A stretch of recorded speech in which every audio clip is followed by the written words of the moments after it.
We're live. Welcome back to the Financial Decapitation Podcast, Episode 2. My name is Peter, and I'm here with Sarkis and Michael today. And in case you didn't hear our intros last time, I'm nobody. I'm just an investor. And the other two have financial or economic type degrees. Why don't you guys go ahead and introduce yourselves again? Hey, I'm Sarkis. I'm a marketing major, graduate with bachelor's from Cal State Northridge. Plan on going on to a master's degree. Yeah. Mike? And then my name's Mike. I'm a double major in theoretical economics and financial analysis. Trying to do a PhD program from Cal State Northridge, or not PhD at Cal State Northridge, but graduating from Cal State Northridge. Yeah, and that's it.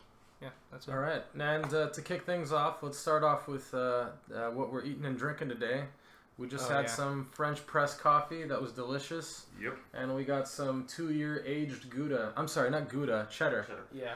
Yeah, we're making cheddar today. Yeah. We skipped on the wine. For those of you who don't know, the other day was 4th of July, so...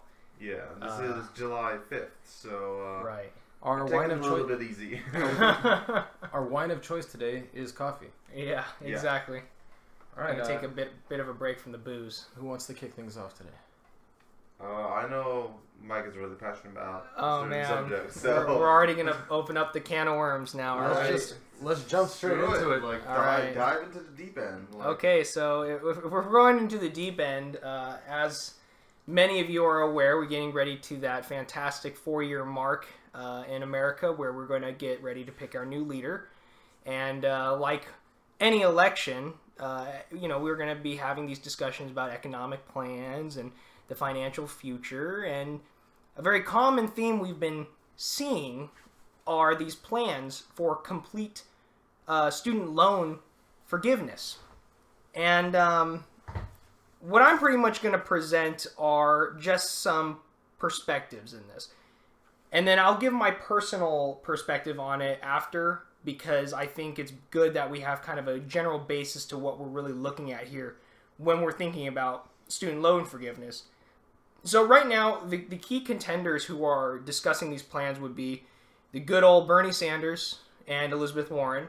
They both have kind of the same end goal, but they have two different ways of going about it. Warren's is a bit more selective on who gets to have the forgiveness.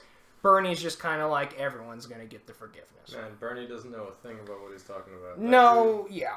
That dude's an old coot who needs to be re-educated. Yeah, I mean, I've seen some of his old, some of his old recordings from his lessons and stuff. I mean, he just needs to open up a history book and kind of look at all the success socialism brought to, good old Cuba, Venezuela, dude. Oh man, if I could live there. Oh yeah. Oh, USSR, man. I would want to go there. Chairman Mao, that dude's the homie. But I guess that's like more communism than socialism. But it starts somewhere. That's the extreme form of socialism. And right. You know what? California's going to end up there one day, and they're not going to realize it. I hope not. Communism seems to be the new fad. And socialism is the new fad for some reason. It is, and I think it's interesting. I mean, I don't know about you, Sarkis, but in the business department, at least, we don't get too many of those types of students. But in the G's, we get a handful. Yeah. G's is a bit of a, tossed, mixed. Your liberal arts majors. Yeah. See, that's we need to do a statistic that quantifies the correlation between socialistic and communistic perspectives outside and inside the business field. Well, the whole thing is like in business, you learn how economics works, and you kind of like you if you get into business, you believe in capitalism, right? Because you understand. Yeah, but also you come in with the whole kind of mentality of, oh, I want to be a businessman. I want to actually work in the business field. So I think you already come in with an inclination of you don't want to go to a social system, right? And then, of course, you learn about how the economy works. Let me put it to you in simpler terms. If you like business and you want to be a businessman or you want to make money one day, socialism is shit and communism is shittier. That's it. Yeah. Well, I mean, in communism, private anything doesn't exist. Business runs you. Yeah. But off the derailment. These two senators are pretty much the main runners when it comes to these types of like college loan forgiveness plans. So, just to put it really quick, Sanders wants to forgive everyone's student loans. Okay, everyone. Doesn't matter if you're rich, poor, everyone is going to be forgiven. Warren wants to do about 95% of the borrowers. It looks like anyone who makes over $250,000 in like household income won't be within that pool because that's like the top 5%, which she and as well as a handful of other senators aim to punish before being rich. And I mean I hate to say it, but that's kind of what it is. It's a punishment. It's I know some people have different perspectives on it, and you know if you have $250,000, you should be more than capable of paying for your own college. But then something we don't really ask ourselves is, what about like a family that has like 5 kids? Is $250,000 going to be enough for 5 kids, sending them all to college or even trade schools? Probably not, even if it's spaced out. I definitely agree. Taxing doesn't necessarily scale well. No, it doesn't. Yeah, I mean, I have a cousin who has 5 siblings, and they all live in one house. And I can tell you right now, living in California with a family of 7, that's a challenge. You know, you can do it in any other state, but I'd say New York and California, nah, you probably want to leave. You're gonna need a 5 or 6 bedroom house. Yeah. It's gonna cost more than the rest. You easily have 5, 6, 7 times as much food, clothing, and all the rest. Yep. And right now, the average cost for a child from age 0 to $1 million, and we're talking like low end average, is like somewhere upwards to age 0 to $1 million. Did I say age 0 to... No, age 0 to 18. I'm sorry, 18. Not 0 to $1 million. 0 to $1 million. Yeah. Like, who's $1 million? No. 0 to 18. 0 to 18. That would be... So the average is found like $500,000 to $1 million. Okay. And of the lifetime. And that's just for one kid. Because remember, we're thinking about like daycare. We're thinking about education. We're thinking about everything. Food, stuff, entertainment, everything. Right. So that's Warren's plan. All right. That's Warren's plan. Okay. So, and by the way, if you're kind of curious about where I get these synopsis and the kind of the background on this, Forbes is a really good news outlet. If you're looking into like business and those types of stuff, go on to Forbes. You'll read about a lot of theirs. A lot of their reporters and their writers come from finance and business backgrounds. So when they're doing their analysis, they're coming off their own experience as well as the experience of the businesses they've worked with.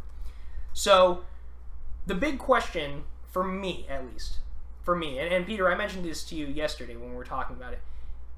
If we just hypothetically forgive all these loans, right? Those people who've received the loans have received an income, right? That's an income because it wasn't taxed, and it was a loan that was forgiven. So the big question is how is that money going to return to the cycle, right? If we remove it from the ledger, that money has just disappeared, but it counts as a deficit for everyone else. Right? Why? Because someone has taken in money, has contributed none as a portion, and now that money is now off the books. So you're asking, do you tax? Do you charge an income tax post earning? Assuming that these are loans that were in fact forgiven, I'd say you should be.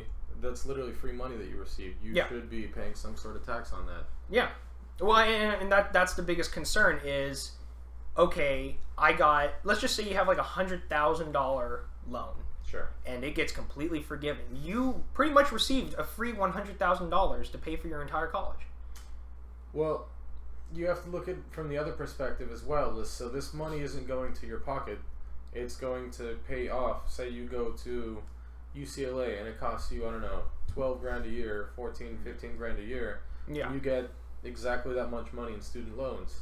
A lot more than that, but Okay. Yeah, so you get more. So you get $20,000 in student loans, just because they want you to have a few extra bucks on top for food and whatnot for the rest of the year.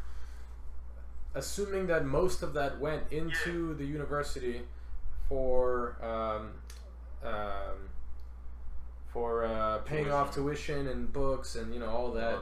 You only have a little bit left. Right. In that sense, you could say whatever you kept on top. So prove however much you paid and put back into the system. Yeah. And whatever's kept on top, you could tax that. Because essentially that, when they say you got free money, yes and no. Yeah, you got the money, but you didn't keep that money. That went to the colleges.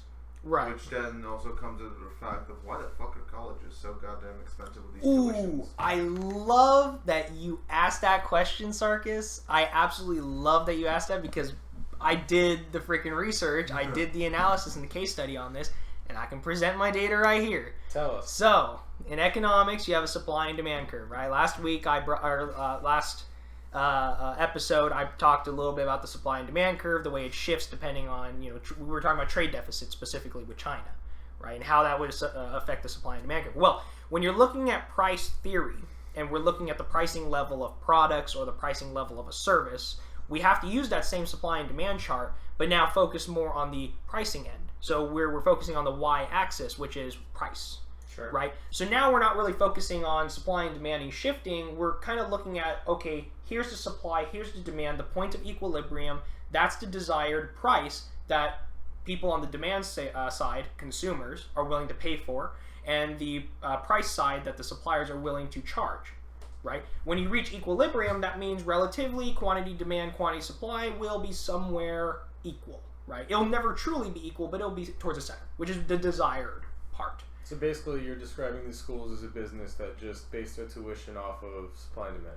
Yes, and every school is a business. I mean, if anyone believes that a school isn't a business, then you're 100% wrong. There's a reason why tuition is charged. There's a reason why we have to supply it from the state end. Private schools, absolutely, that would be a business. Public schools are pretty much the same way, They too. should be run as a business as long as the profit is never kept and pocketed. It only ever makes Right. sense if it's reinvested into improving the school. But so this is the interesting part. Okay, so in '74, the act an act was passed on the federal level to help fund students through higher education, right? Yeah. FAFSA and those types of stuff. The federal aid, Yeah. right? Passed.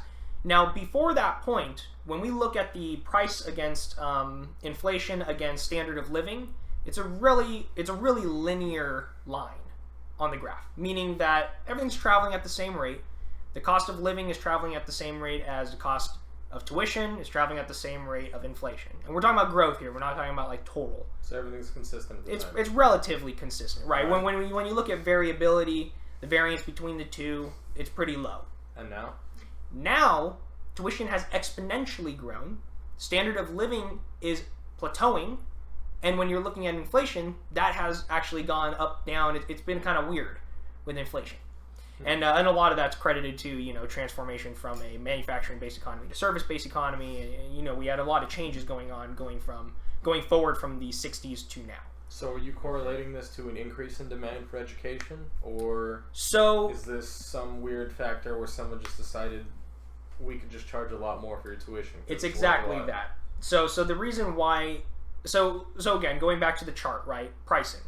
So no regulations, no laws are being altered to the price, meaning nothing is being used to subsidize or support, nothing is being used to overcharge or tax. Well, there's no standard on price or anything either. It's kind of... It's priced based off of the demand. So it's like a true price based Sure. off of just the supply and demand, right?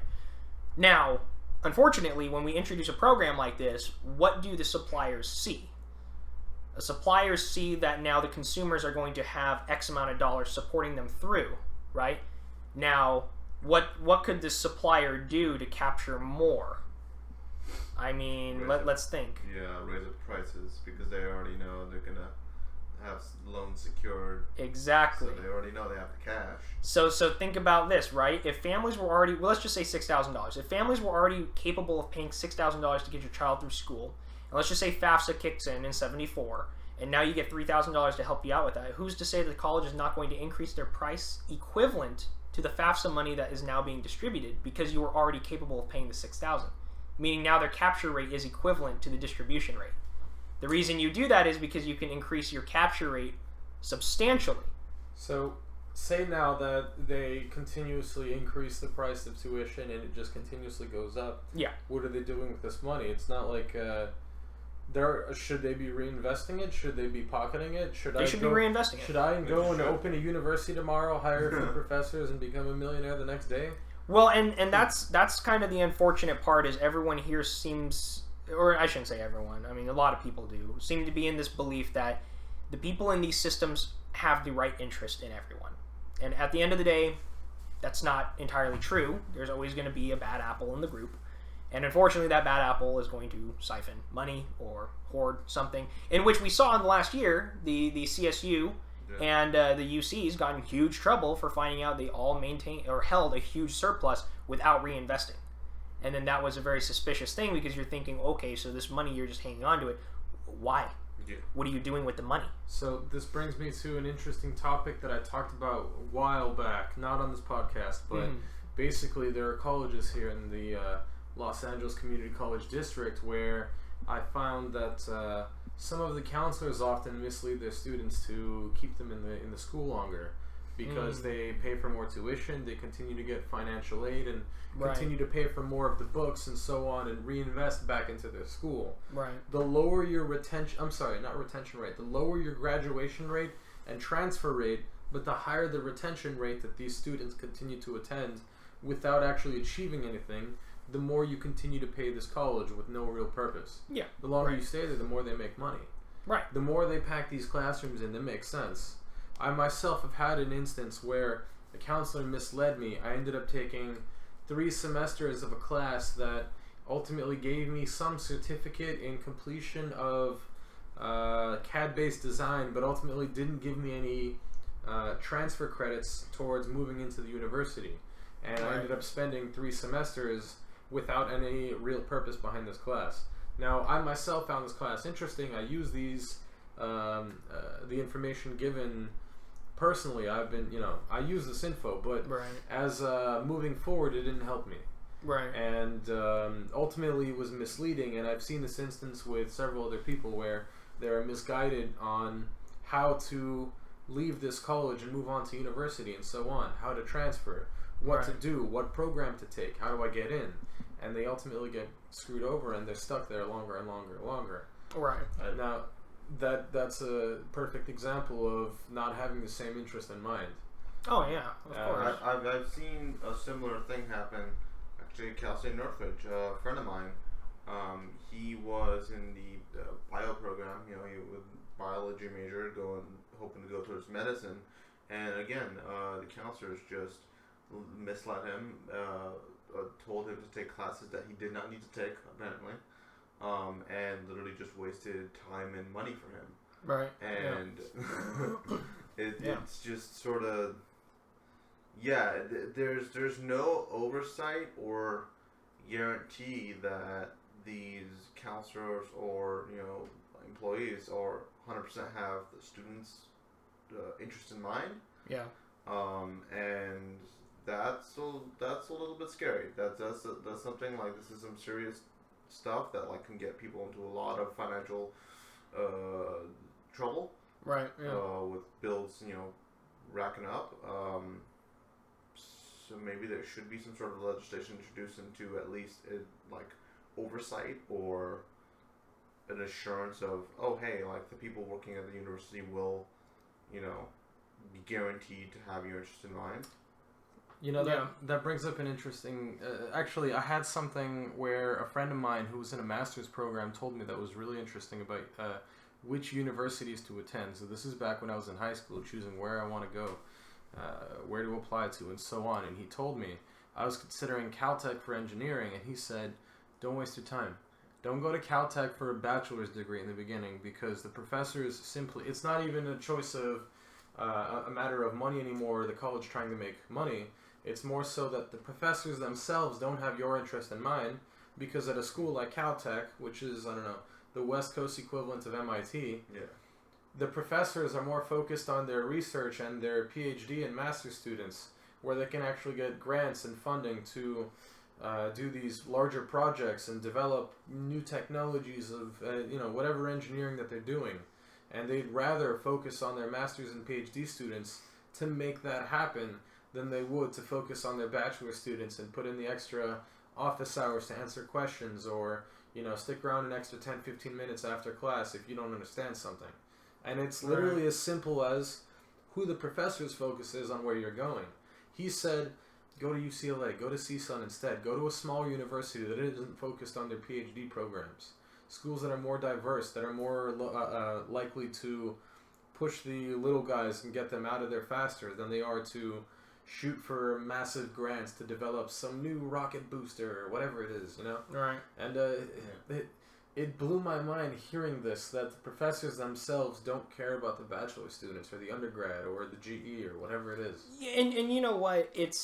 And I'll be honest, I don't think it's the professor's fault for having a belief like that, because in those institutions, they are more concerned with research, which again is going to bring in this topic of cost and benefit. You could go to this like super prestigious college and graduate with this bachelor's, but at the end of the day, it's a bachelor's degree. You have no certificate, you have no credentials, you have nothing that sets you apart from the competition or the pool other than the school's name. Yeah. And also bear in mind that the school name only goes as far as the alums that you associate from that connection. Yeah. So you could have gone to Oxford University and I wouldn't. If I'm an employer, that's fantastic, but I'm only hiring you based off of what I know about Oxford.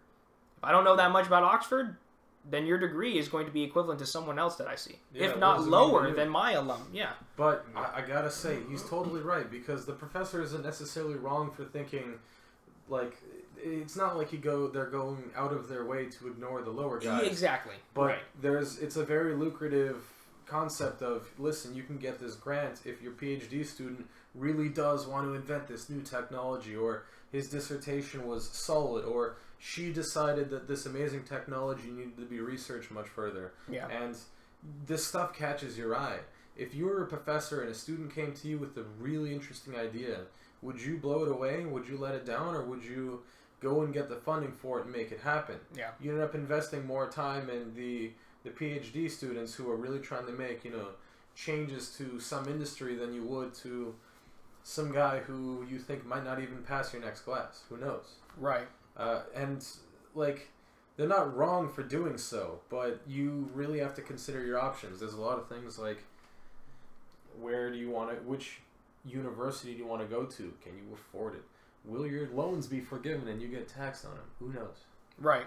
It's an interesting topic. And I mean, again, reeling this back to the whole college tuition thing, right? I mean, these are, what we're discussing right here are the factors that will be impacted on a decision like this.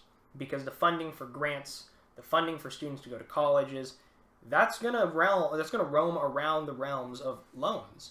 And that's kind of the biggest concern is if you can. So again, going back to the 74, right, when we had the whole financial, support act for students who wanted to seek higher education, right? Before that, families were paying out of pocket, right? It's expensive, but what is college?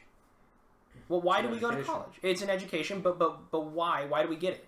So you can have educated labor, educated work. Right, you have an educated workforce. But you have to also keep in mind, right, is all of America going to be 100% educated workforce? No.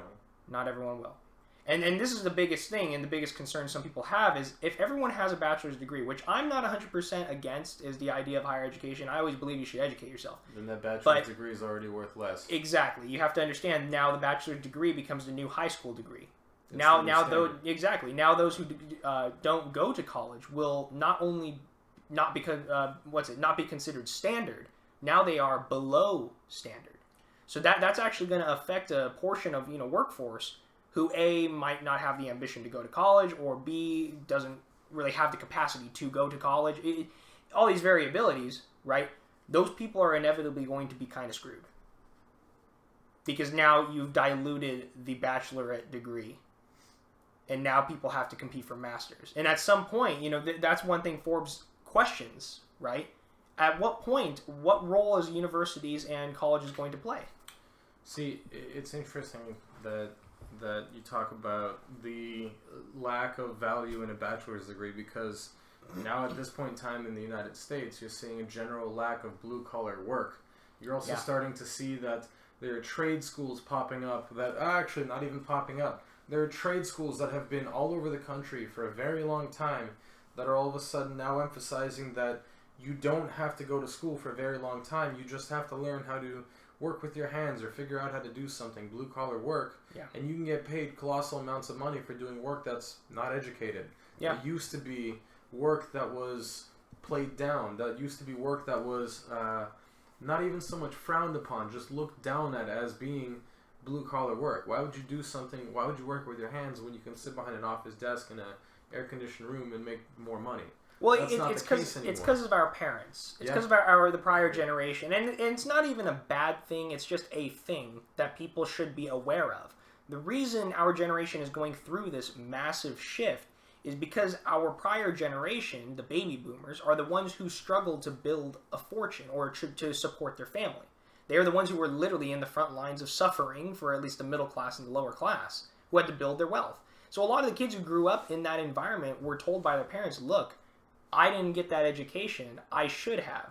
You should do it too. You don't want to be the garbage man. You don't want to be the mailman. You don't want to be all these various jobs, because they were going through it. They were like, look, why don't you go try to work in a corporate office? Why don't you go try to be a scientist or a researcher?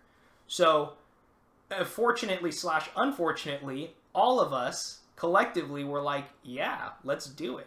I don't want to be that electrician. I don't want to be the mailman. I don't want to be the garbage guy. I want to get a degree in whatever and go off and make 6 digits and be happy. But you don't realize it's not like that. When was the last time you asked your mailman how much money they actually made? Right. Yeah. I mean, for anyone listening, you have to understand, mailmen make a lot of money. They're not poor. They're not poor. Mailmen are considered middle class and comfortable too. Even in California, mailmen are considered comfortable. Jobs that typically are considered blue collar work that used to be average to middle to low class is now definitely middle to middle upper class. You're starting, like, your accounting office job starts at what? 40, 50 grand a year? Yep. For average annual accountant? salary. Yeah. What did an accountant used to what Mm-hmm. did an accountant used to make compared to the rest of society back then? A lot more. Probably more than your average blue collar worker. Yeah. Now you're getting the blue collar work, like, say, a welder at a construction company, getting in, making 60, 70K a year starting. Yep. It's flipped. It's completely backwards now, and the society hasn't started to begin re-emphasizing blue collar work yet. It's just not happening. Yeah, and you know what? Sorry. Go ahead. Sorry. So another example would be like a fireman. That's super high in demand, really hard to get into. Yeah. That's very high pay. Hard to get into. Really good benefits and really high in demand. I know your friend Anton. He's trying to become a fireman. So he said some interesting things about becoming a fireman. Basically, if you're an ethnicity of color or female, you're practically guaranteed to become fireman or woman because they are. They apparently emphasize diversity a lot, and it's not because they want to. It's because the public requires them to for whatever bullshit reasons. And it seems to be the same thing with the LAPD program, where you see our buddy struggling to get in, taking forever, how long it is, and they frown upon him because he's your average white male, and then you have, I don't know, women of color going in and getting accepted and pushed forward into the process much faster, and, you know, their process only lasts a couple months, whereas he's been trying to get this job for quite a while now, and, you know, it's that's upsetting a little bit. It is, and I mean, I think what's interesting is, for me at least, I like to see diversity in workplaces. It's a good thing to have, but as long as it's merit driven, that's kind of the core of it all. Is equality. If you want to be truly equal, you have to hold yourself to merit, character, and all these different things we want to, like, that are completely subjective things we want to base each other off of. Skin color, none of that matters at the end of the day. None of it does. It's your merit, your accomplishments, what you seek and desire in life. That's what makes us individuals, right? The whole skin color, okay. Who cares? No one cares. It doesn't matter. It's irrelevant. Exactly. And I think that's the unfortunate part, is we are kind of moving in a direction now where we're seeing quotas come up now, where, you need to have X amount of X and Y and Z, and if you don't, then you'll get a fine.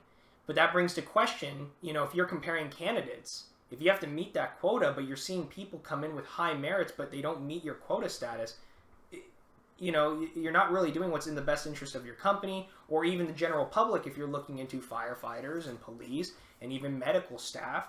Especially in those career types, you should really be going for someone who is most qualified, not someone who meets your quota. I agree. Yeah, and I get it. I totally get it. We need diversity. That's great.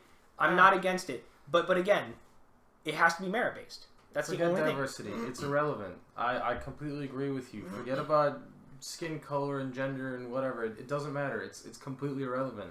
If you're hiring someone to do a specific job, you don't hire them because they're black or white. You hire them because they can do the job that you ask them to do. Right. That they're qualified for whatever it is, that they know how to do the work. Yeah. You're hiring them for thinking or for a skill like, say, you can weld and you're good at welding. I don't care who you are. If I'm hiring you for a welding job, I'm looking for a welder, not some poor Indian lady who said, hey, I'm on social welfare and blah, blah, blah, and I need a job.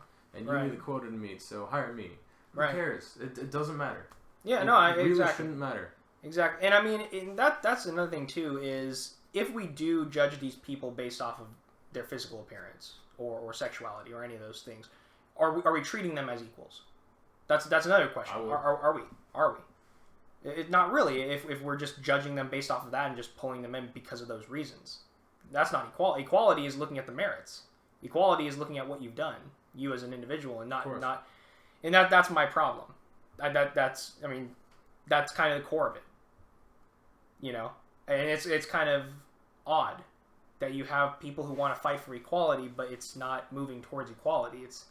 It's just tipping a scale. Yeah, it is just it's pushing the scale over. Actually, I don't think it's not right. It doesn't make sense. Yeah, and again, like, diversity is fantastic, but if we just focus on the physical appearances and stuff, I don't really think we're moving in any direction. We're just tipping a scale at this point. The objective is to remove the scale, but we're still using it. Well, that's a great topic. I hope you don't mind. Go ahead. I have a new topic I wanted to talk about, and this one was something that caught my attention that I found a few people discussing online. Is what do you guys think about marijuana stocks? Marijuana stocks? Like publicly traded? Publicly traded marijuana stocks. I mean, somehow finding their way being listed on the New York Stock Exchange. There's marijuana stocks. How's that possible? Yeah, it's not it's not federally. Yeah, it's not federally legal in New York. But that doesn't matter. The New York Stock Exchange is traded in the They're nation. listed. Listen, you're telling me I don't know the specific details of it. I just know that they're listed. How I have that brings a lot of questions. Yeah. So a lot of those stocks that are being traded are penny stocks, which are traded primarily over the over the counter markets, and it's increasing skepticism in the concept, and it's making risk seem rather great for something like this. First off, for anyone listening, penny stocks you probably shouldn't do. So I'm just going to throw that out there. If you see a pink slip, don't do it. I'm not saying jump into the pink slips because there's some decently valued marijuana stocks on the market right now. I'd probably have to pull up a list. Yeah, I mean, I want to know the pricing level. I mean, that anything over like maybe $5 is somewhat legitimate, but even then, still somewhat risky. I mean, so say law aside, say that's exactly it. Say the feds decide they want to make it legal because so many states have already pushed towards this, and the country's moving towards this direction because no one seems to really be against it. It just hasn't been fully legalized in every state. Yeah. So say next couple of years, marijuana is completely legal. How do you feel about these stocks? What do you think is happening there? I mean, if it's legal, yeah. I see potential, but I don't know. Boom, but you essentially bring to mind the exact concerns: is how legit is it? Who are these people? Where are they getting the money? And then you also how brought do they up the start? federal government.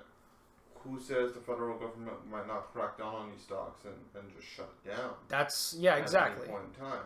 So like if I put we have no guarantee that they'll legalize anytime soon. Yeah. If not, maybe they'll get stricter on drug control or marijuana. So we just don't know. Well, and I mean, imagine putting $10,000, let's just say, into a company, and then that company gets closed down because the feds are like, yeah, you can't do it. Sorry. Now that's consider it. this. we live in a country that's basically based off of market economics. Our entire government revolves around market economics. How can we make it so that when you're saying market, what do you mean? Our government is run like a business, and they don't want to get rid of anything that makes money. If there is money being circulated and it doesn't hurt people outright, they're not going to make it illegal. You have to consider how much money is being dumped into cannabis, into the cannabis industry over the last couple of years. And there's projections that it's become this 10, 20, 30 billion dollar industry just in the couple of states that it's already legal in.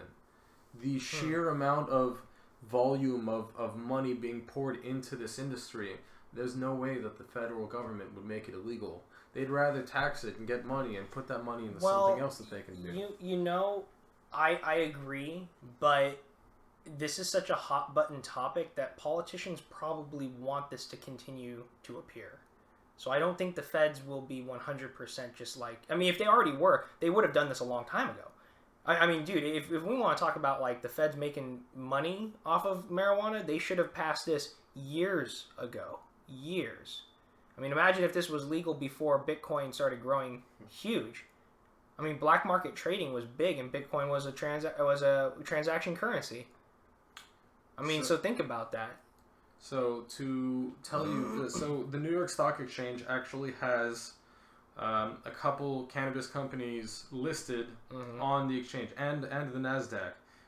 The first wait, they're on the NASDAQ? Yeah. What are they doing on the NASDAQ? They're public listed companies. The first company that was listed that made its debut on the NASDAQ in February of 2018 they have to be tech related. Is Kronos Group. Okay. And the next big company was the Canopy Growth Corp, which became the New York Stock Exchange's first pot listing in May of last year. Again, I cannot emphasize more. If it's not legal federally, it brings to question how it can be publicly traded. Because keep in mind, right, when you sell stocks and you enter a capital gains bracket, you pay a capital gains tax on the earnings, right? So if federally it's not legal to sell and exchange money for marijuana, but now you're generating a tax income from a stock that's related to the illegal activity thereof, how does that make sense? Yeah, that's... Like I said, I couldn't tell you. That's why I'm kind of concerned about the long-term effect of this. Because if we're thinking long-term here and it doesn't become legal, that's going to be concerning. Because the feds, in all legal appropriateness, can just go to your business and shut you down. Without a question. Because it's illegal federally. Alright, check this out. So I'm reading this on an article written on Investopedia.com. They say, take for example Insys Therapeutics, which is the ticker symbol is INSY.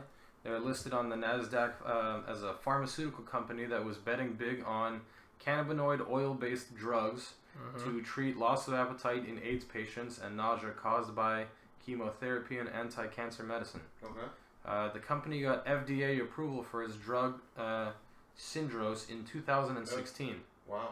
However, its stock took a beating in 2015, highs of about $44 to about $5 in October 2017, when company executives were charged with offering kickbacks to doctors to prescribe its fentanyl-based drugs. Do you know? I looked them up really quick. Do you know how much they're worth right now? What are they worth? 22 cents. 22 cents. 22 cents. That's interesting. Wow. Yeah, this is so absolute garbage. They reverted from pretty decently valued $44 to a penny stock. Wow. Do you know what their beta score is? 3.09. Ooh. 3. That is actually very difficult to achieve. To be that risky. And they successfully made it to 3.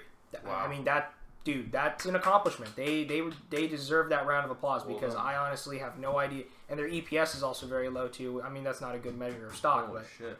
Dude, yeah, they went downhill. That bank, that hope, that glimmer of hope really did not bank for them, did it? No, I guess not. Jeez. But, you know, it just goes to show, like, they're there, they're listed, they're available. You can gamble on them if you want. Yeah. I'm just curious what you guys think, because some of these stocks seem to be pretty hot and making some good money. Others not so much, and that's why I brought this up, is because some of them literally turned into penny stocks from being decently valued companies to nothing. But it's an ever-growing industry where people are dumping tons of money into it. The size of the industry has grown significantly compared to last year, the year before, Right, 3 right. years ago. It's insane. Here in California alone, when you ask someone if you smoke, you have to verify whether it's you're talking about cigarettes or marijuana. Marijuana? Yeah, right. Because that's just the world we live in now. Yeah. So That's true. it's hard. It's interesting. I don't know. Well, I'll tell you this. If you want to invest in anything marijuana related, it sounds like pharmaceuticals are kind of the way to go because they're doing the research.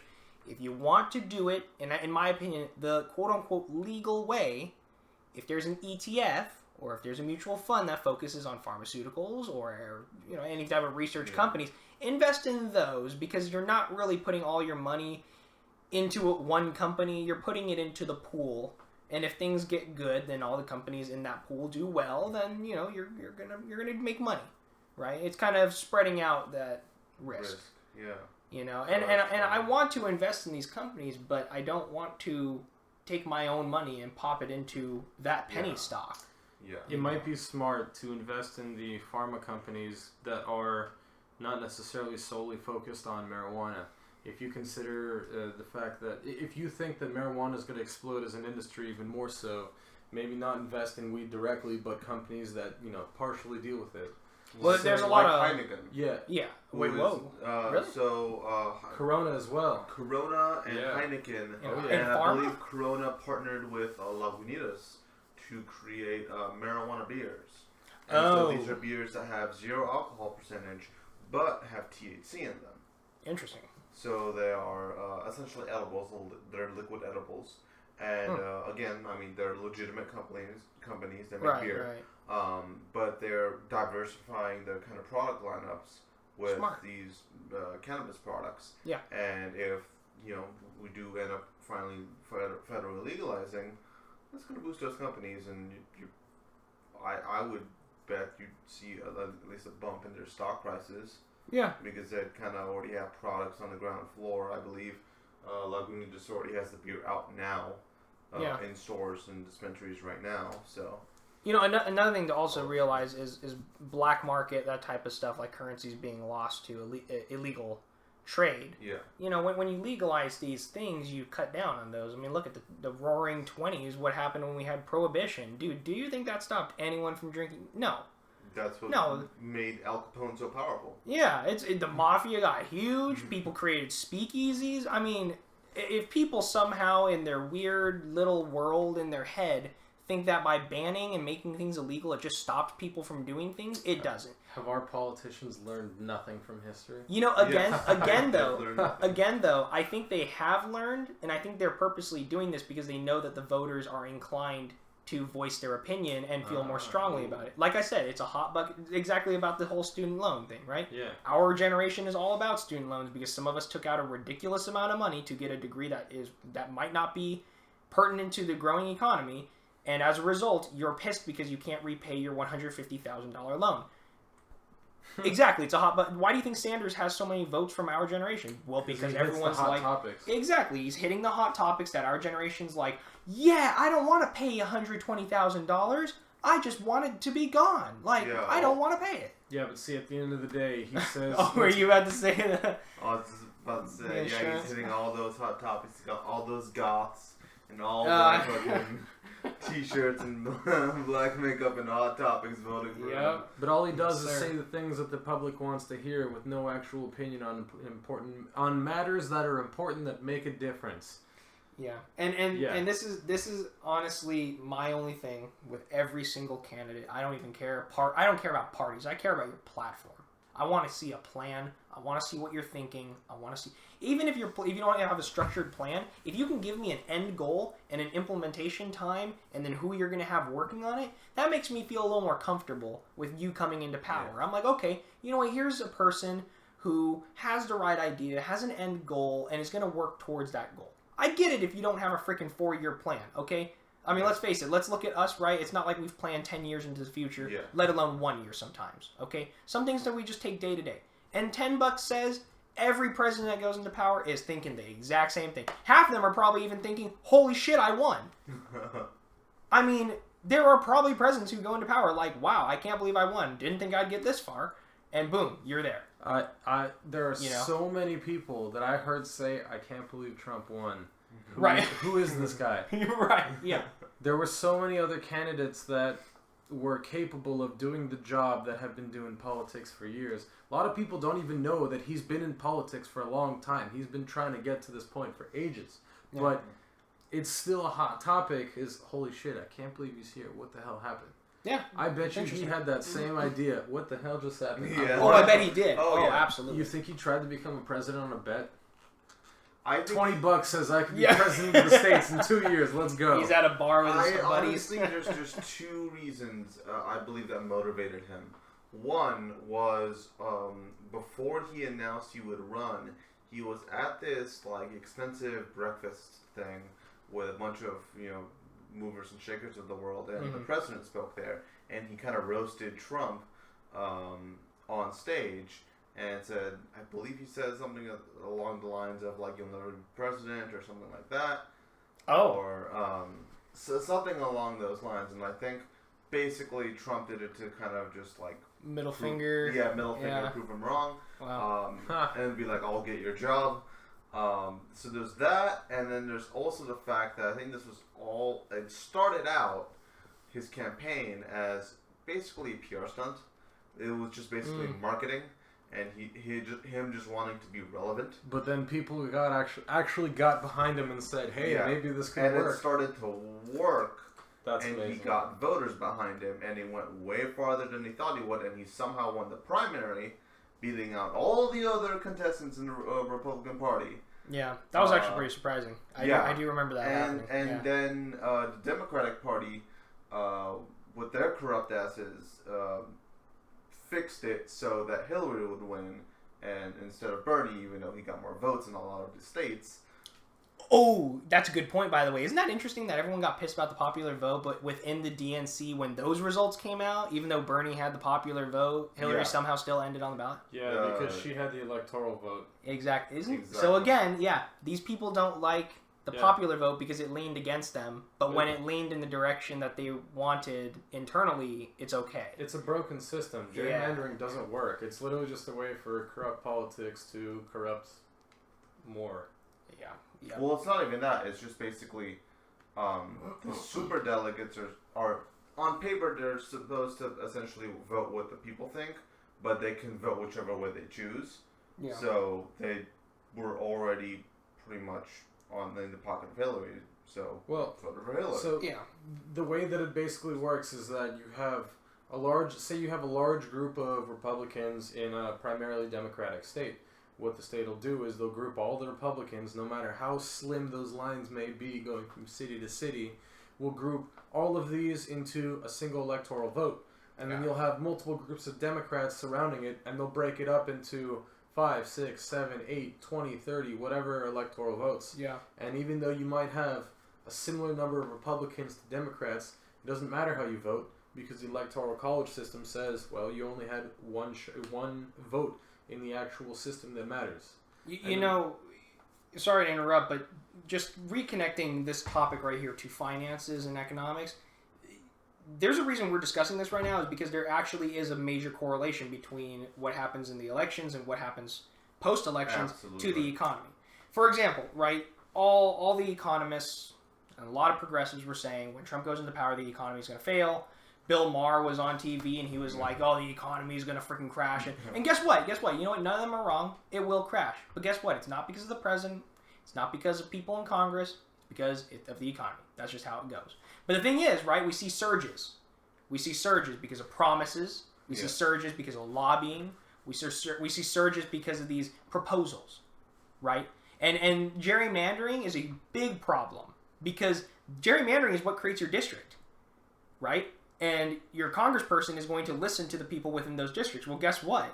if you have someone, a congressperson who is of X party or Z party, it doesn't matter who, but a party, who leans a certain way economically or fiscally, that area is going to reap the repercussions and consequences of their decisions, whether it be good or bad, right? San Francisco Bay Area, right? In the complete shitter right now. 16% homelessness rate, most impoverished area in California right now. Shocking. But is it really?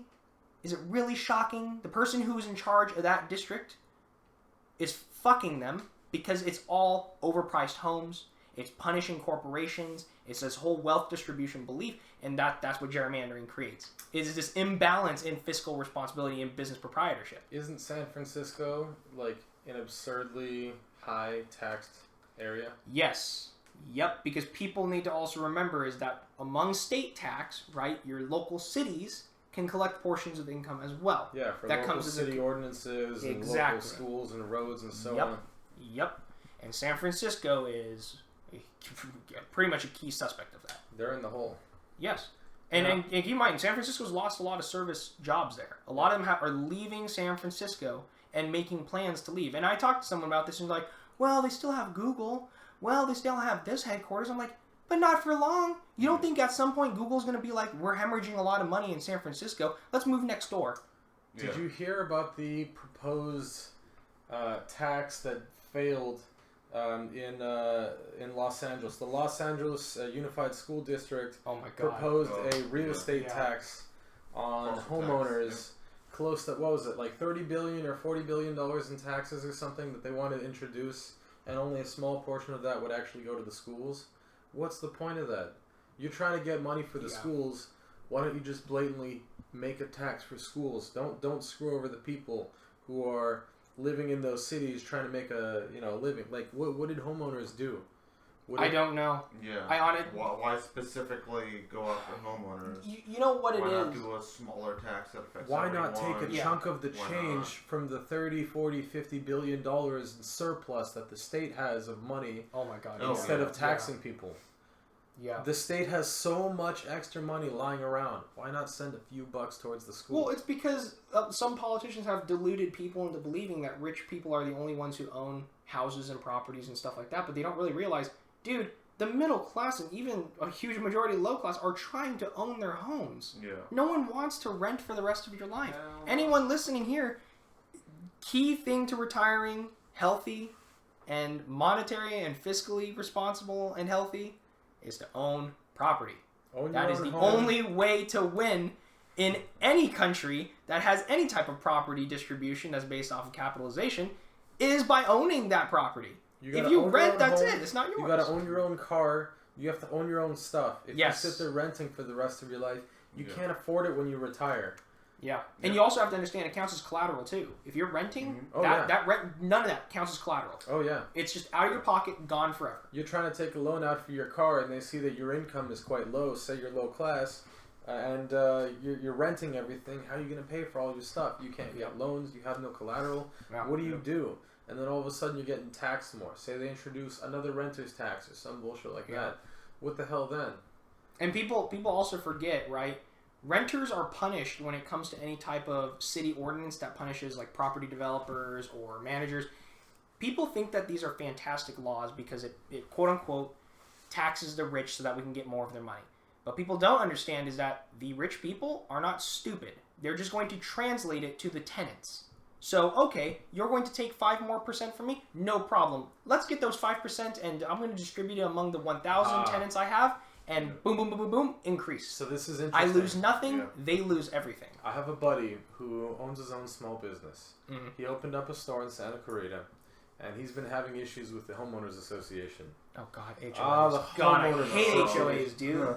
Oh, what a hot topic. Might as well not own your house. So, basically, he rents because it's not his property, and they choose, in the contract of his set lease terms, they require that he must pay in additional fees and so on to make up for the cost of the renovations that they do, regardless of what it is that they are. The collective renovation? The collective renovation. Of the community? So it's a plaza. Okay. The homeowners association that owns that's in the control of that plaza whenever they do any sort of renovation, whether it be repaving the sidewalk there, painting Oh the my building, something like God.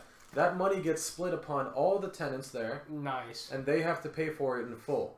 And it doesn't matter what it is. If your bathroom breaks and it's a plumbing issue that's outside of your terms, so say it's something that the owner must take care of, not the renter. They You translate call it the to the homeowners tenants? association, Yeah. and they translate it back to the tenants. Oh my You end up not covering anything. You pay for everything.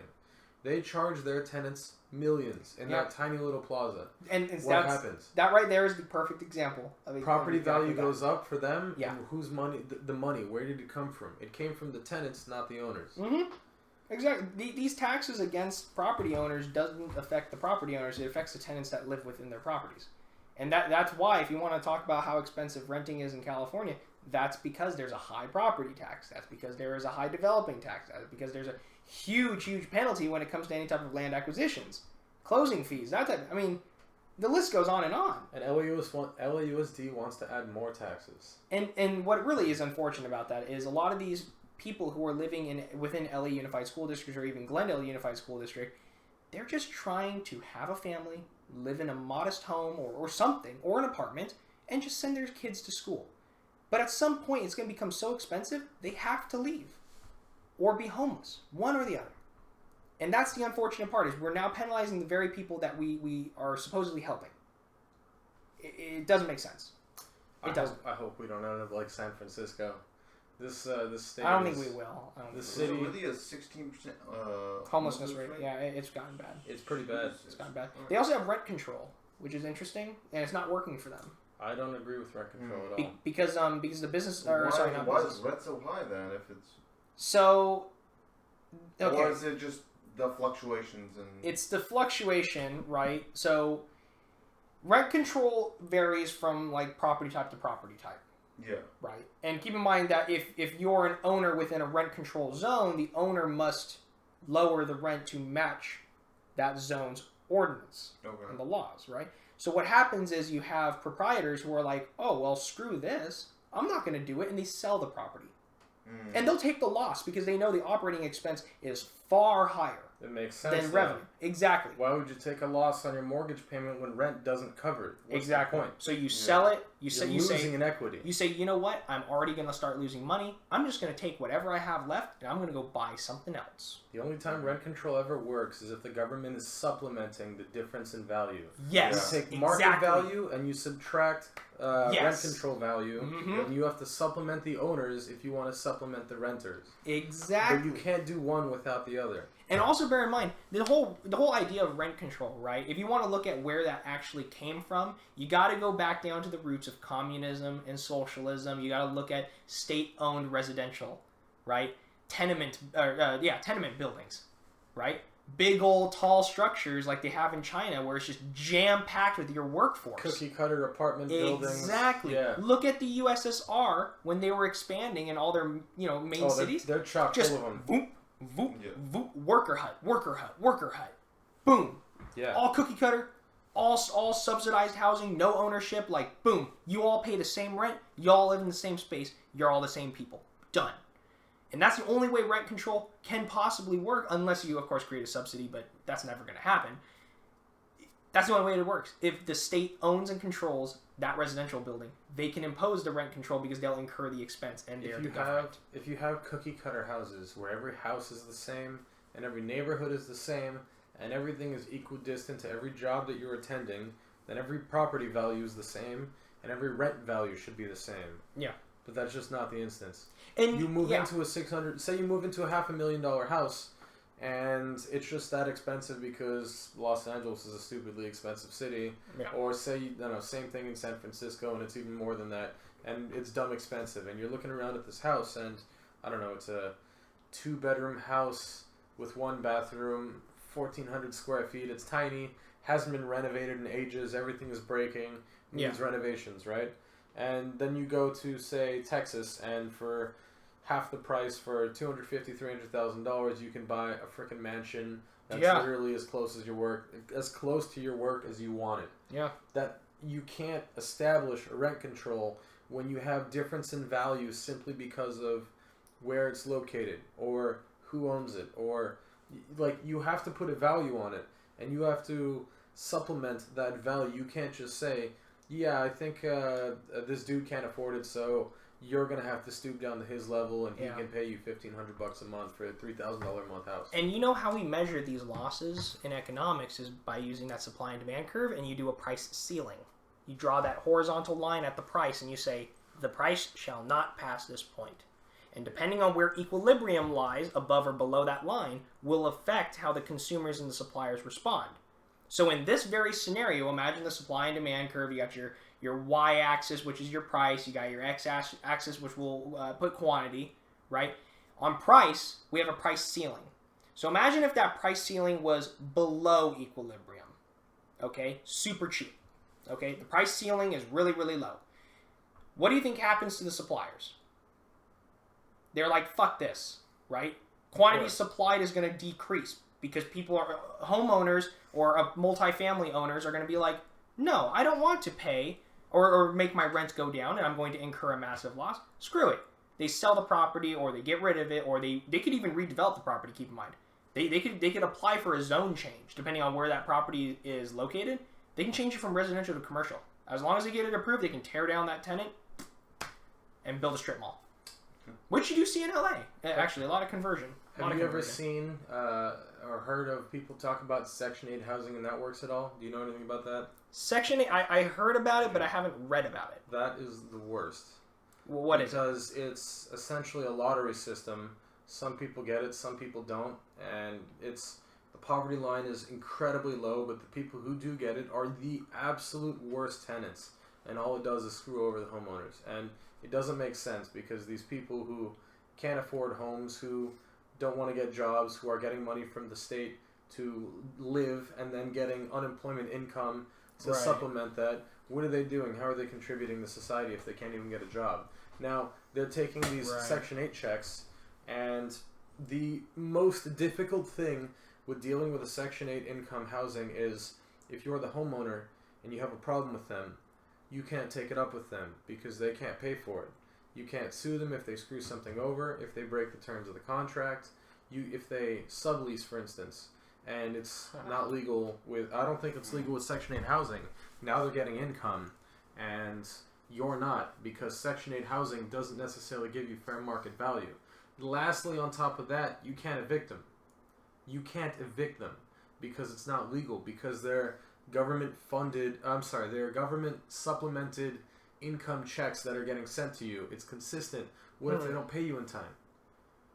How consistent is it really? How do you evict these if they cause you issues and the government says, sorry, you can't do that? This is now considered Section 8 housing. What happens then? You get screwed over so hard because what do you do with your mortgage payment if you can't afford it and Section 8 housing just doesn't cover it and they're causing you issues and you can't renovate or you can't charge them for the renovation for damages that they caused? Who do you go to for something like this? The city just ends up screwing over the homeowners. And it's pretty shitty because they pick and choose all these different areas. It might be decent areas, it might be shitty areas, and it's like a leech on society because this money isn't necessarily being cycled back in. The homeowners are just getting screwed over, and the people who have no contribution to society are getting a free pass. Well, you know what is also a little scary about that. Now that I'm kind of digesting this and thinking about some alternatives and some different perspectives. I think a frightening part about this is that's going to start pushing private equity and private ownership out, and we might start seeing like major corporations start absorbing these multifamily residencies and keep in mind, these larger corporations can incur the loss and still pull a profit. They might just do it so that they have more assets, more equity, right? They can dilute. So is private equity going to start disappearing? You're going to see corporate equity At least in California. Corporate equity buying apartment buildings and so on and running it as if it's a corporation, as if it's a business rather than people's houses and homes. Yeah. That's kind of a scenario I can run in my head kind of thing. I mean, for me, I where I intern, right, we do real estate acquisition, that type of work, and I know exactly what we're looking for. Yeah. That's exactly what a corporation would look for. Is, this is an impoverished area? That's perfect for us. Let's buy it. Because then we'll just make some renovations. It'll be worth 2.5 more than what we bought it for and sell it. All right, here's a question: You know? would it make sense for a large corporation that can take a hit on losing a few bucks on a check here and there to buy these apartment buildings that are supplemented by Section 8 housing or government supplemental income? There could be, because I mean, I'm sure there's like tax, like okay, so for example, there's projects that are called opportunity zones in America, and I think there's somewhere around like 55,000 across the country opportunity zones. And what they are is they're like really impoverished areas. It's somewhere like it has to be 50% of the area has to be under the poverty line. It has to be a really really shitty area. Okay. The opportunity zone allows you to take an industrial or commercial area, buy it, and if depending on how long you hold it, you get tax deferment. Right. So what they're trying to do is create an incentive for you to buy it. Now, for me, I think this is fantastic. This is a great way to encourage businesses to do it. Now, only side part is no, I only said industrial and commercial. There's a reason we don't throw residential in there. Because residential, if it's run like a business, is going to have some problems. We're going to have some major problems. So I bring this up because if, say, you're a corporate entity who would buy this apartment building, you would grow to rely on the fact that the checks from the government, although they might be sub-market value, would be consistently there. You don't have to worry about the renters paying on time, and it becomes a consistent value. Or tax deferment. Or tax deferment. Does it make sense to buy into something like this, given that you know it's consistent income, that you can take the small loss to, say, renovate this property into a much increase its value, take the hit in the rent market difference, and just make up for it in flipping the property, for instance? It would 100% make sense. 100%. Now, of course, I say 100% correct in that instance if the company is doing it correctly. If they're doing it correctly, right? The problem is not everyone's going to do it correctly. Some people are going to renovate and then maybe go over budget, and as a result, they flop, and then the property dies.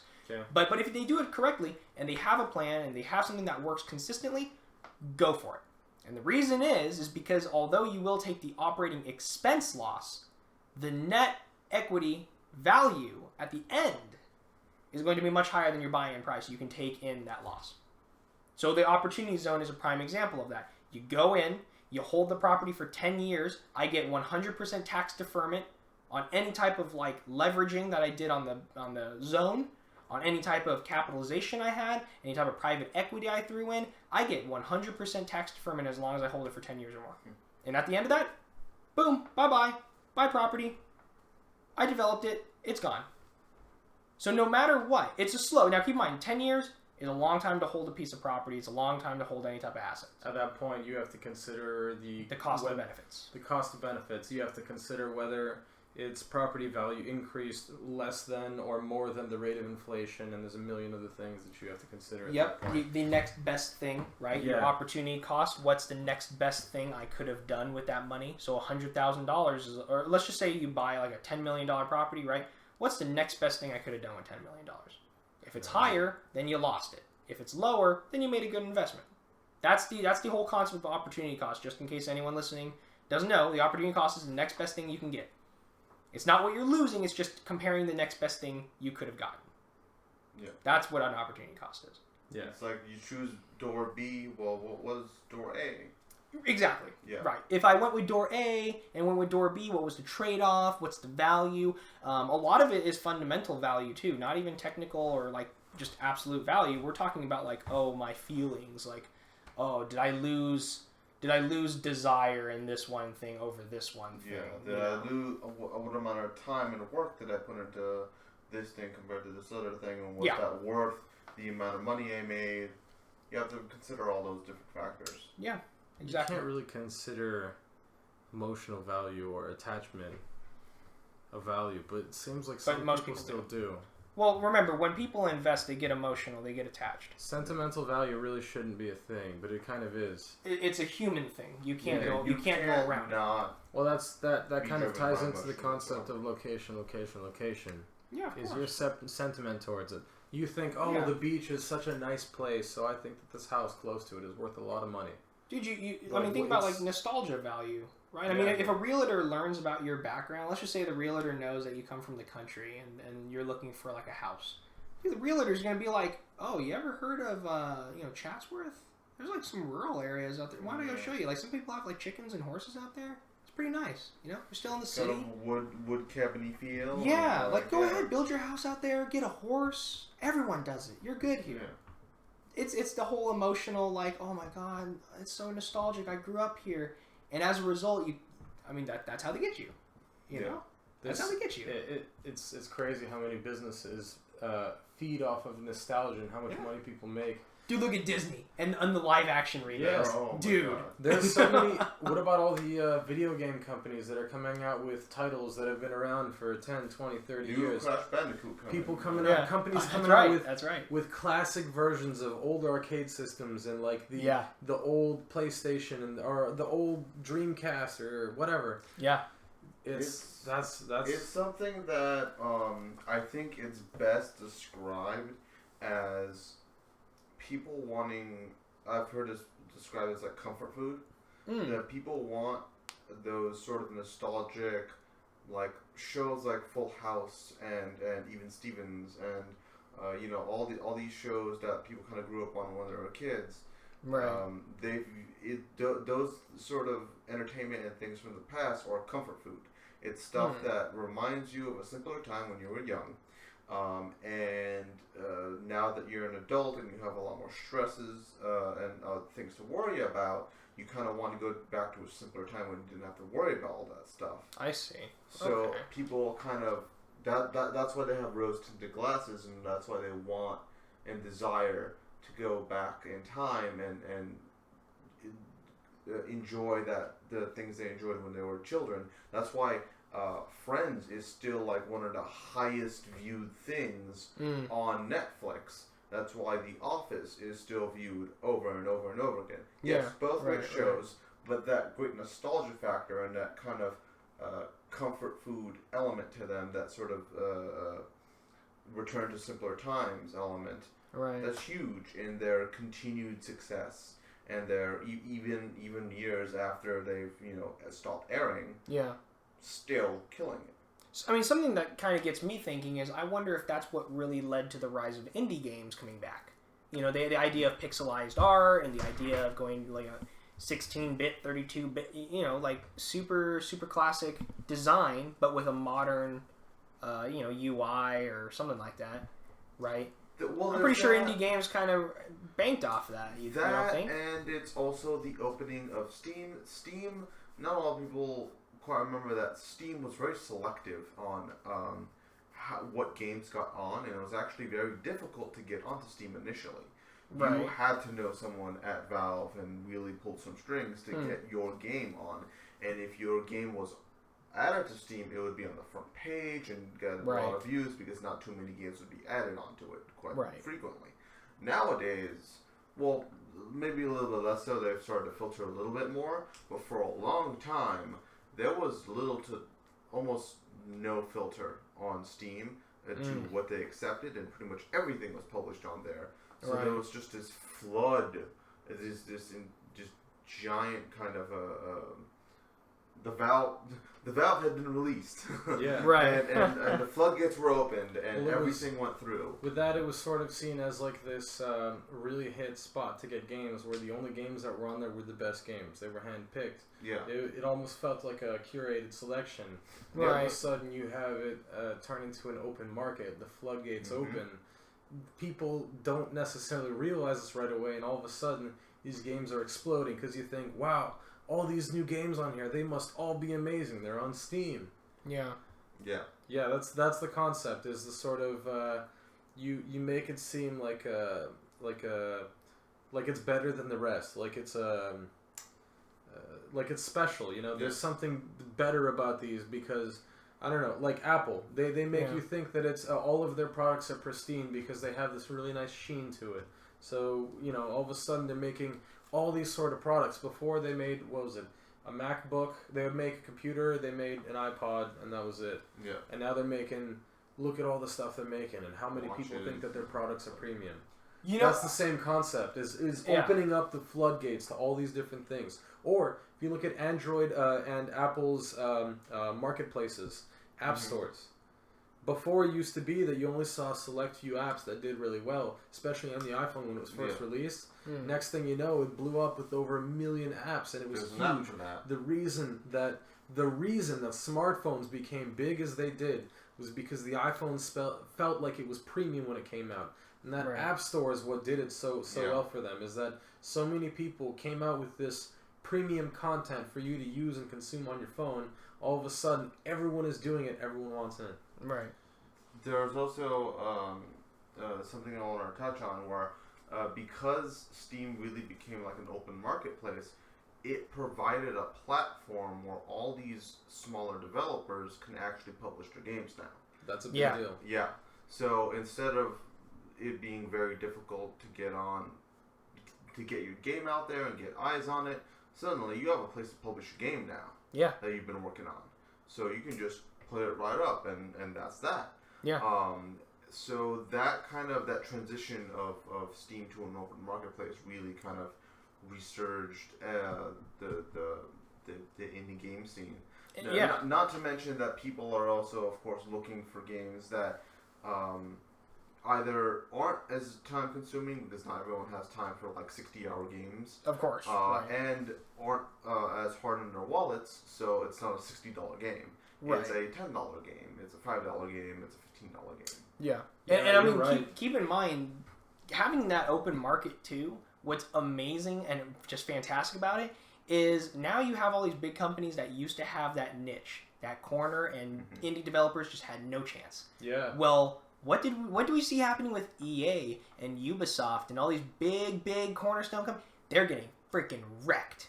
They're getting the reason is you have these smaller developers who listen to the open market, who listen to what the consumers want and say, no problem, we got you. Give us some time, give us some money. Here's the product. And it beats them, right? Let's look at like Planet, you guys know the game Planet Coaster? Yeah. Right? Planet Coaster. Yeah. So Planet Coaster, right? It was Frontier that developed them. Okay? Yeah. And before Planet Coaster, what was that one game that was the best for amusement park design? Roller Coaster Tycoon. Roller Coaster by Atari. I remember. Exactly. Atari had the market, man, for Roller Coaster Tycoon, and everyone was like, damn, I can build an amusement park. This is fantastic. Well, when Roller Coaster Tycoon 3 came out, it was eh. We were expecting more. Yeah. But then Planet Coaster comes out. Dude, you can customize everything in that game. And they listen to what people want. People wanted to be able to like build a roller coaster to the freaking inch. And you can do that in that game. You can change everything. And Roller Coaster Tycoon lost that. And what happened to Atari? Massive losses. Massive losses. If I recall correctly, the only thing they really did with that game was make it 3D. Yes. And they added some features that no one really asked for, that nobody really wanted or cared for, like Fireworks was one. Fireworks was one of them. Being able to view the roller coaster from the front seat as if you're one of the customer. I don't know. They put so much time and effort into these gimmicks that no one really cared for. You know what's funny too? If Frontier did the exact same thing as that and executed it far better. Far better. I can ride the roller coaster from any seat in Frontier. I can ride the roller coaster hovering it. I can do whatever the fuck I want. Atari didn't give me those options. See, there's also that reminds me of another situation with SimCity. And it's City Skylines, right? City Skylines. Yeah. That came in and Paradox absolutely crushed the big name EA. Yep. Yeah, it's really interesting. Max has died after that. Really, yeah, it's really kind of crazy to see that these like smaller developers are really kind of disrupting the status quo. Yeah. The games industry. And this is shaking things up. This is thanks to capitalism, by the way. Yeah. This example right here is the perfect example of what capitalism gives you. People get greedy, think that they can think less of their customers, take what they want from them by charging whatever they want and getting screwed over because someone else did a better job than they did. Yeah, and then new people come up saying, oh, the new people who come up, by the way, are probably past consumers who got really tired of it and was like, you know what?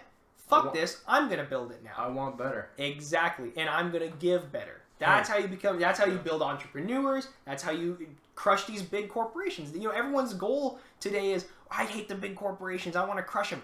Well, you know what? Build your own business. Build your own enterprise. That's how you destroy the bigger businesses. So, give better service. A couple of years ago, I actually had a conversation with a few friends about Blizzard Activision.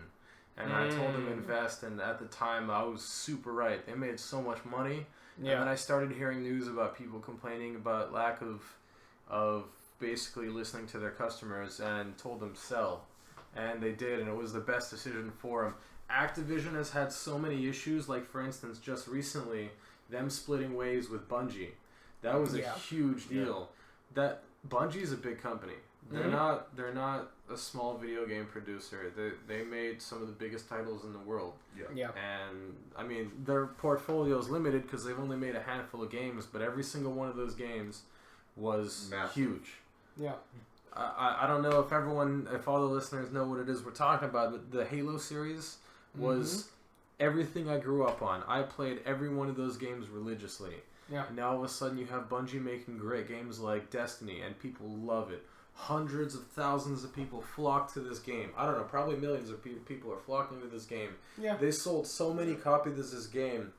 There's so many people who talk poorly of it, who talk amazingly of it, but simply put, the sheer amount of effort put into this game is exactly what people want, and they're getting it. And then you have companies like Activision who are pushing timelines on Bungie, saying you have to come out with content every so often. We're pushing criteria on them, like you have to have a DLC release schedule, and things like coming out with a season pass and buying extra content that makes no sense from within the game. I just want to do a quick little thing. If anyone doesn't know, DLC stands for downloadable content. It is basically it's an add-on, so it's an extra purchase you can make that usually adds more content to your game. Yeah. That's just. And a season pass is sometimes games companies will have a release schedule of downloadable content, and you can kind of pre-purchase all of that content with a season pass. I kind of forgot everyone here might not know exactly what we're talking about. That's true. Well, yeah, you're probably right. I kind of forgot about that. The season pass basically guarantees you, say, the next year of DLC, of downloadable content, or 2 years, or whatever it is. And companies like Activision are pushing their own agenda, saying, this company, we now require them to have this for this new game. And they got so much backlash. Bungie could not keep up with it.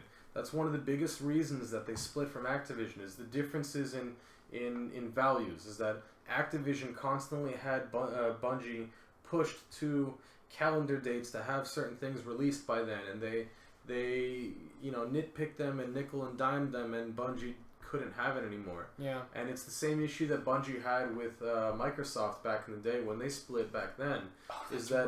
Microsoft kept pushing new concepts on Bungie that just didn't make sense, that they couldn't handle. And at the end of the day, Bungie still succeeded because they're worth billions.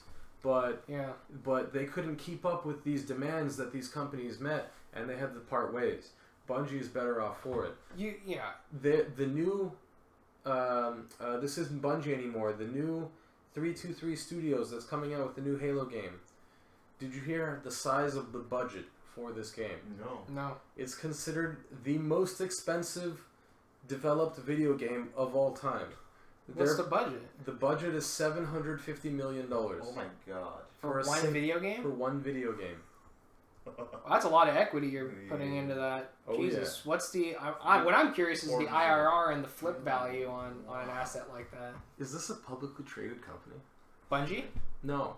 What? Who? 323 Studios. Is it 323 or is it 343? Oh, I'm sorry. 343 Studios. Yeah. I got that totally messed up. Stating I haven't heard of them, I'm gonna say they're probably not public. They made the last two Halo games.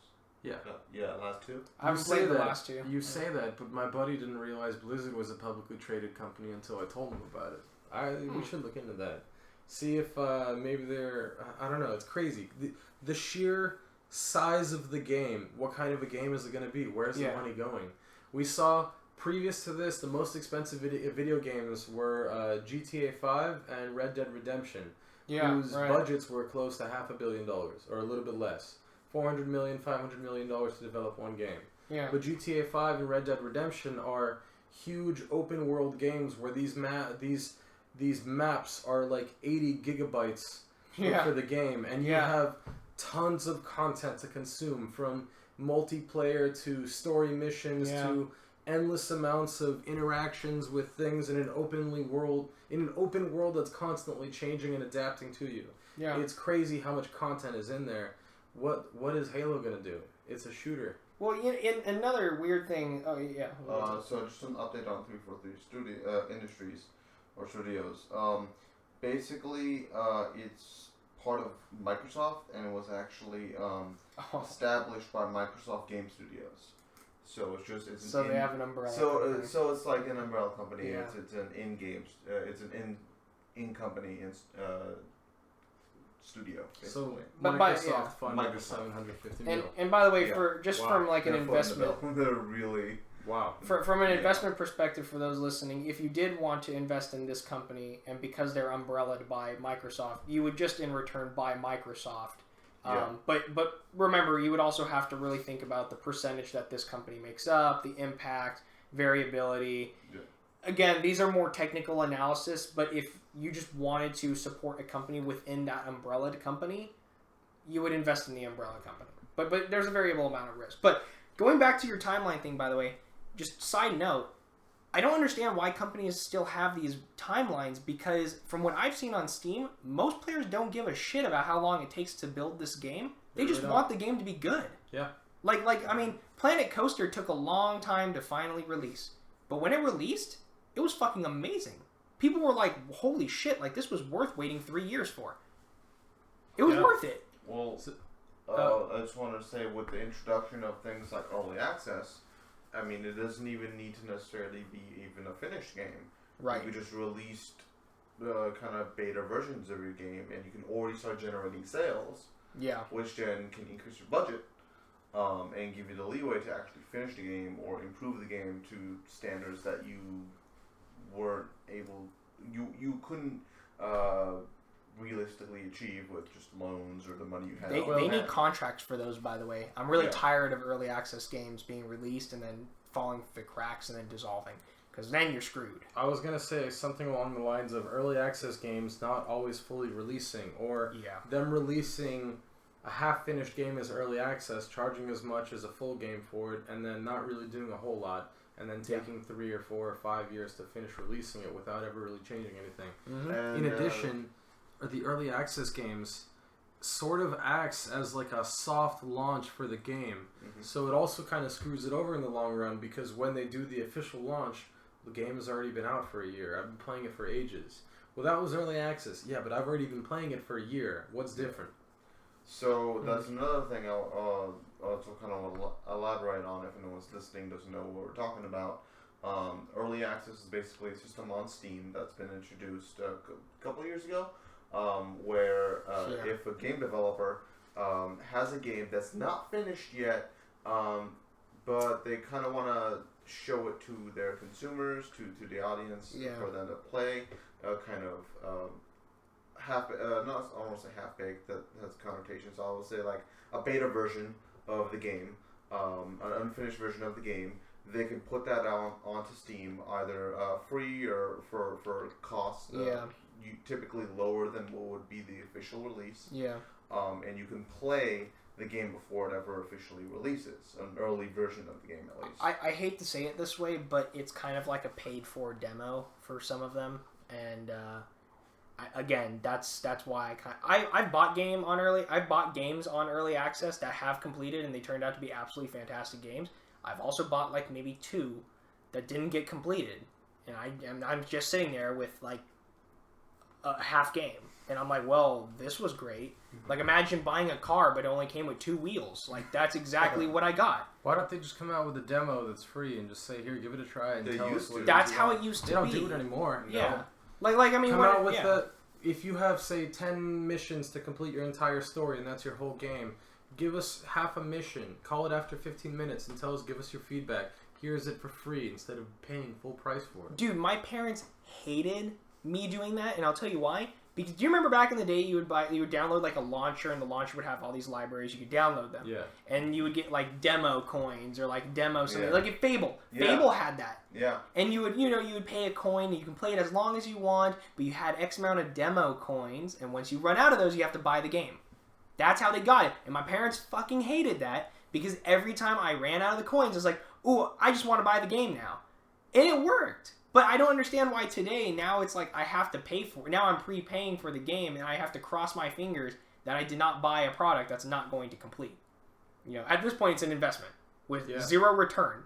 And the only return will be my enjoyment. And if it flops, I don't have enjoyment now. Which sucks. One thing I kind of want to, just a quick aside, this is kind of unrelated from the topic we're talking about, but this is just news that kind of came out today, and I saw it, and it was kind of crazy. Keurig Dr. Pepper, which is apparently they merged, or one acquired the other. Keurig? Yeah. The Keurig. coffee? Yes. What?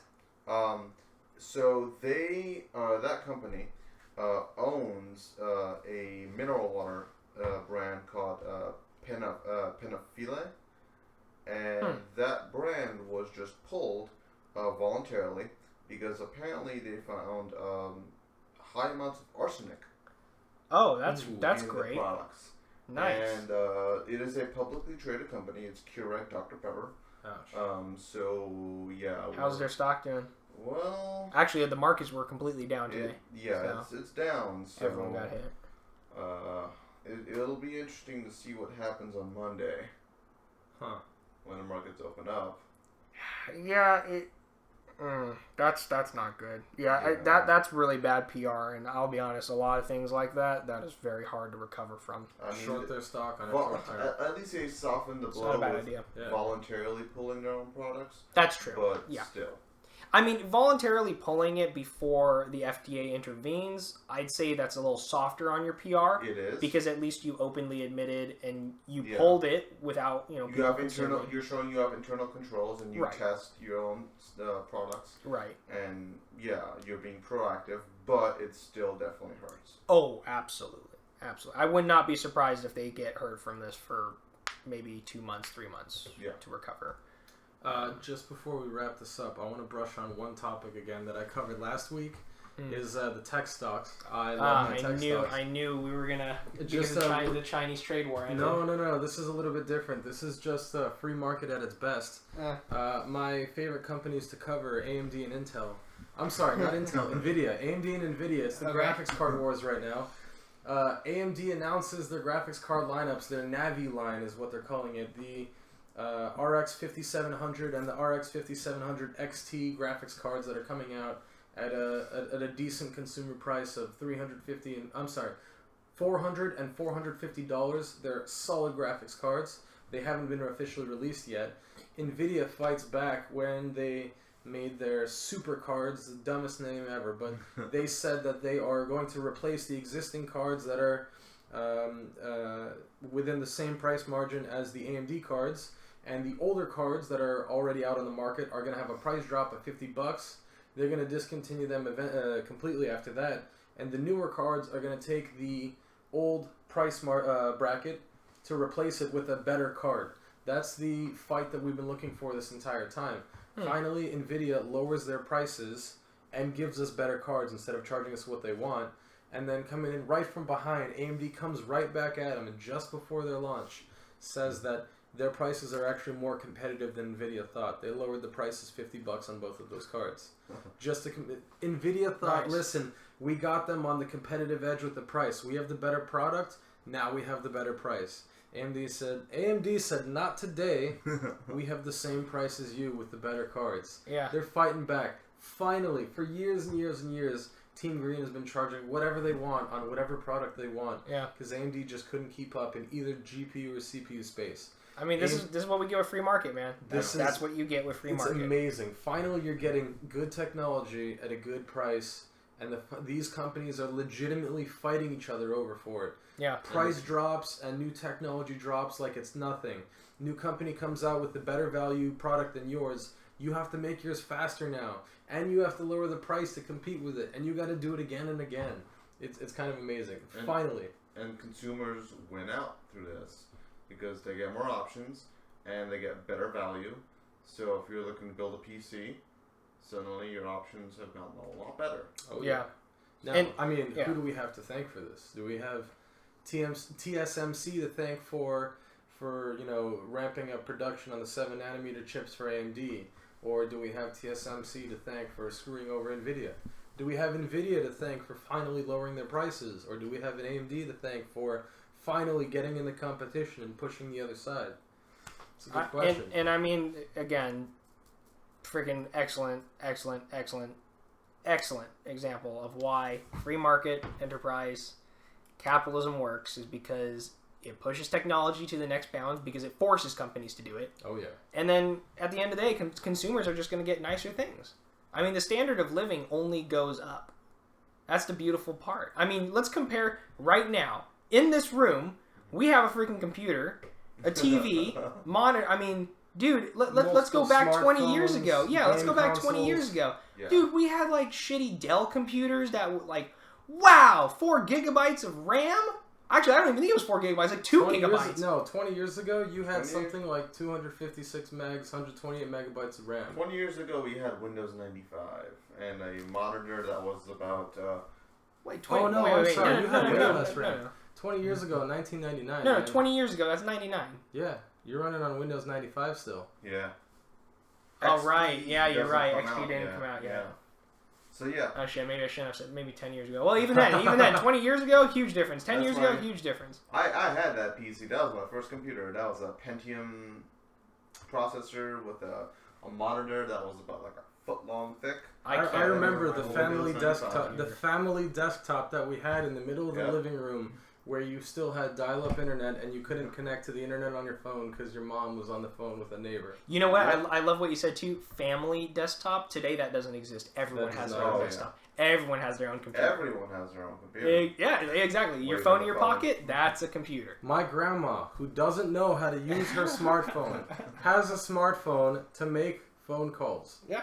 She needs a flip phone, but she wants a smartphone because the others have a smartphone. Right. Same with my grandma. I told her this, and she agrees, but she likes nice things, so I'm not going to deny my grandma nice things. Yeah. But still, she's never used a single feature outside of making phone calls. I will give her this. It has WhatsApp with internet calling. She can call whatever other country she Yeah. wants for free. Yeah, my mom has that with Kakao Talk. Same. with That's Korea. decent, but Yeah. I mean, do you really need to pay the extra $30 a month for data because No. all you need is a flip phone? No. Even she has a supercomputer in her purse and she doesn't use it. Yeah. So before we wrap up, one thing I do want to just reiterate from me bringing up the whole college tuition thing is the best thing all the listeners here can do is read and educate yourself on the policies that are being discussed. It's just one of those things where it's too good to be true type of scenario. Read it, learn about it. Oh, All by right, the way, that's why.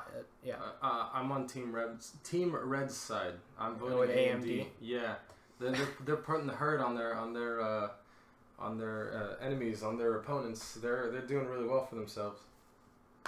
Also, hey, do you think now's a good time to plug ourselves, plug our group? Oh yes. Okay. So a couple things. We're right now in the process of designing and getting ready to have a forum, because we all realized that in the last podcast we ended off saying if you have any questions or things you want us to discuss, Yeah. let us know. And I think like the very next day we were like, we didn't really set anything up for them Yeah. to talk to us through. So. What email? Yeah, right. So currently in discussion is we're thinking about Discord and Reddit as being our holder for the forum Yeah. for two-way communication, right? I mean, Yeah. I think that's what we Yeah. kind of concluded with. Also, setting up some sort of a Gmail Or an email, account. right? Yeah. We're going to have a domain pretty soon so that we can kind of get the forum going so that we can interact with everyone listening. Because ultimately, like we said in the first one, is we do want to focus on educating and getting the word out there because, again, our public school system, our education system is widely flawed by not teaching the people in the system how to use and be in it. So the whole purpose of this is to help you really understand the fundamentals of the economy, the fundamentals of the politics behind financial policies. this is why we are doing this. So, once we get that forum set, I think episode 3 will go ahead and put that down. We all want to be a solid contributing member of society, and you got to do something about it. Exactly. Educate yourself. You got to read. And then the second thing is, bear in mind, this is also an investment group. So right now we're in the kind of the budding stages of finding our business, getting ready to become portfolio managers, and getting ready to start entering the realm of private equity portfolio management, right? And what's nice about this podcast is it will give us a way to kind of explain to general listeners how it works, how it goes, what kind of analysis goes into it, what kind of underwriting do we do when it comes to property acquisition or private equity acquisition, right? The reason we want to have this is for that two-way communication. So, of course, as time goes on, we're going to tell you how things are going. If you have any questions, utilize the forum. That's where we're going to be doing a lot of two-way communication because at the end of the day, we want to make sure you all know how the system works and we want to be able to contribute to that system. So, those are just some parting things that I think, like administrative things that we have to solidify. Yeah, so hopefully by the time you guys listen to this, there'll be a way for you to communicate to us and get back to us with anything you like, anything you don't like. Yeah. If you agree with us, if you don't agree with us, if you have some points you want to bring up, some relevant topics you want to be discussed, hopefully we'll have a means of communicating that to us. And I don't know, probably financial decapitation will be the general domain that we're going to stick with everywhere. Yeah. I think we're sticking with that. What's it? If you have any questions and stuff now, keep it ready, keep it written or something. Because as soon as we have it up, we want to hear the feedback. We want to hear what you think. And the biggest part is, at least for me, I honestly don't want everyone here to 100% agree with what we have to say. Yeah. At least that's how I feel about it. And the reason for that is this is supposed to be a discussion, right? And we're talking about a progressive discussion, not an argument, not, I'm going to prove you wrong on these points. Keep in mind, we also want to learn. And there might be some of you out there who know more than us. We want you to contribute to this discussion because then we learn, and in return, the listeners learn, right? So this is going to be a two-way street. We want to make sure if anyone out there has better expertise or a perspective or something we didn't mention, bring it up. Next episode, we'll go through it. We'll dissect it. So next episode, let's open with means of communication and how they can get to us. Yeah, we'll do. Yeah, we'll start every episode probably with that, like a reach out. Okay. That's actually something that I really love that you mentioned that we want diverse opinions. Yeah. Because one of the most dangerous things that could possibly happen in investment is you don't consider alternatives. Yeah, right. Or conformity. Conformity is a big mistake as well. Yeah, you don't want to narrow your focus and get blindsided. Right. Mm-hmm. And again, we all come from different walks of life. We all come from different backgrounds. Like, there's a ton of you who are going to have different perspectives, and we want to hear it. Yep. At the end of the day, we got to learn, how everyone is. So that's the administrative stuff that we're working on right now. Work in progress. All right. Well, I think that's a wrap for episode 2, Financial Decapitation Podcast. Yeah, I think that's it. Thanks for listening, and we'll see you next week.